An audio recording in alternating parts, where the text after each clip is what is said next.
Welcome Top News Today.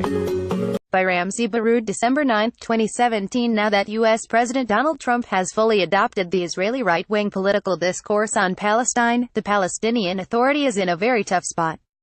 I have determined that it is time to officially recognize Jerusalem as the capital of Israel, Trump said in Washington on Wednesday. The embattled president has done what many had asked him not to do. But truth is, U.S. foreign policy has been bankrupt for years. It was never fair, nor did it ever intend to be so. Trump merely pulled the plug, not only on the so-called peace process, two-state solution, land for peace formula, but also all the other tired cliches that have been long dead and decomposing. But Trump's announcement has also laid to rest the illusion that the U.S. was ever keen on achieving a just and lasting peace between Israel and its neighbors. What is left to be said by those who have placed the Palestinian national project of liberation on hold for nearly 3 decades, waiting for the U.S. to fulfill its self-designated role of an honest peace broker? The Fatah movement of President Mahmoud Abbas declared "Day of Rage" in response to Trump's announcement. Way to deflect attention from the real crisis at hand, the fact that the PA has miserably failed by leasing the fate of Palestine to Washington, and, by extension, to Israel as well. Some are arguing that the two-state solution is not a U.S. property to keep or give away, and that Palestinians can continue to advocate what seems to them to be the sane and possible solution. However, the unpleasant truth is that the two-state solution, in its current form, was itself an American formulation, part of a larger framework that was championed mostly by the U.S. as it pushed Israelis and Palestinians to the negotiation table since the Madrid talks in 1991. Surely, there will be others who will attempt to continue playing that role, but what difference can Paris and London, for example, make if Tel Aviv and its powerful Washington benefactors have no interest in the subject whatsoever?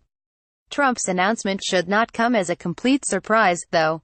Between the hasty American withdrawal from Iraq, pivot to Asia, leading from behind doctrine throughout the so-called Arab Spring, and failure to press Israeli Prime Minister Benjamin Netanyahu on freezing the illegal settlements in occupied Jerusalem and the West Bank, U.S. policies were growing bankrupt and futile. This paved the road for a new type of thinking, one that moves away from pandering to Israel, while paying lip service to peace, to wholly embracing the Israeli political discourse and future outlook. In fact, Trump's recent announcement from Washington was a tamed version of his statement before the Israel lobby last year. In March 2016, Republican presidential candidate Trump delivered his famous speech before the American-Israeli Public Affairs Committee (AIPAC). Of the many false claims and dangerous promises Trump made, a particular passage stood unique, for it offered early clues to what the future administration's policy on Israel and Palestine would look like. When the United States stands with Israel, the chances of peace really rise, and rises exponentially. That's what will happen when Donald Trump is President of the United States, he declared. We will move the American embassy to the eternal capital of the Jewish people, Jerusalem, he announced. The mixed cheers and applause were deafening. Now that Trump is president, he inherited a failed Middle East policy from his predecessor, a policy that Trump finds of no benefit to his administration. What truly matters to the new president is the support of the very constituency that brought him to the White House in the first place. The right-wing, conservative Christian evangelical constituency remains the foundation of his troubled presidency. So, on December 4, Trump picked up the phone and began calling Arab leaders, informing them of his decision to announce a move that has been delayed for many years, relocating the U.S. Embassy from Tel Aviv to Jerusalem.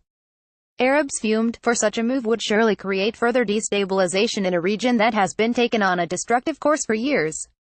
Much of that instability is the outcome of misguided U.S. policies, predicated on unwarranted wars and blind support for Israel. Recognizing Jerusalem as the capital of Israel is the last straw in an ailing discourse. The U.S. Middle East political framework of the past is collapsing to the confusion of U.S. allies in the region, and, of course, the pleasure of Israel. In fact, Trump's decision constitutes a total U.S. reversal in its approach towards the entire Middle East, considering that Palestine and Israel have been at the center of most of the region's conflicts. There are factors that made this embassy move an attractive option for the Trump administration. The U.S. is currently experiencing unprecedented political instability. Talks of impeaching the president are gaining momentum, while his officials are being paraded before Department of Justice investigators for various accusations, including collusion with foreign powers. Under these circumstances, there is no decision or issue that Trump can approach without finding himself in a political storm, except one issue, that being Israel. Being pro-Israel has historically united the U.S.'s two main parties, the Congress, mainstream media and many Americans, lead among them Trump's political base. Indeed, when the Congress passed the Jerusalem Embassy Act in 1995, Trump's interest in politics was quite haphazard and entirely personal. The Congress has gone even further.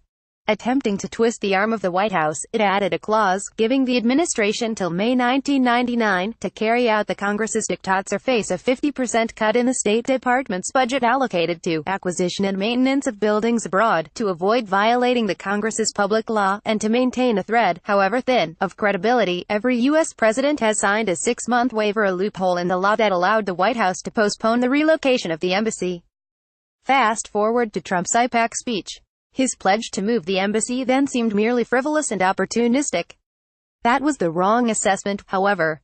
Collusion between the Trump's team and Israel began even before he walked into the Oval House. They worked together to undermine UN efforts in December 2016 to pass a resolution condemning Israel's continued illegal settlement in the occupied territories, including Jerusalem. Chosen to lead the peace efforts was Trump's son-in-law and Israeli Prime Minister Benjamin Netanyahu's good friend, Jared Kushner. Trump's dedication to Israel was clearly not fleeting. Trump has finally decided to shed a mask that every U.S. president has worn for decades. And by doing so, the U.S. will, oddly enough, negate the paradoxical role it carved for itself in the last 50 years, that of peacemaker. Dr. Ramzy Baroud is an author and a journalist. He is author of The Second Palestinian Intifada, a chronicle of a people's struggle, and his latest My Father Was a Freedom Fighter, Gaza's Untold Story.